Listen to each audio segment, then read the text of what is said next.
नमस्कार. हा, मी शशिकांत विष्णू कोलते, हा, गाव नरवेल, हा, तालुका मलकापूर. हं, मी फिल्टर बसवलेलं आहे वॉटर इनलायझर. हं, तर त्याच्या आधी जे पाणी होतं माझं विहिरीचं, हं, ते असं होतं की जिथं ठिबकचं वगैरे पाणी पडलं हं. तर तिथं पाणी पडल्यानंतर देवाचं पाणी पडलं की तिथं असं चोपण तयार होत होती. अच्छा.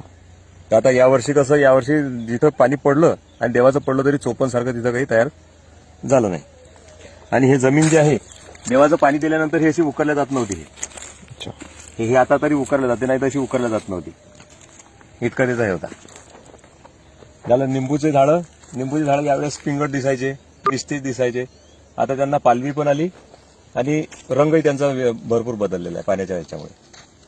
त्याच्यामुळे त्याचा फायदा मला तरी भरपूर आला. कपाशीमध्ये 4-5 क्विंटलच्या वर कापूस होत नव्हता, त्याच्यामध्ये 9-10 क्विंटल कापूस झाला. हे पाण्यामुळेच झालं, नाही तर कसं आहे, सर्वीत मशागत तेच आहे माझी. खतं तेच, शेत तेच, मशागत करणारा मी स्वतःच. झालं हरभऱ्याचंही पीक आलेलं आहे, नाही तर हरभरा या असं जर पाणी दिलं असतं आधीच तर तो जळून जात होता. आता त्याच्यामुळे भरपूर फायदा झाला त्याच्यामुळे.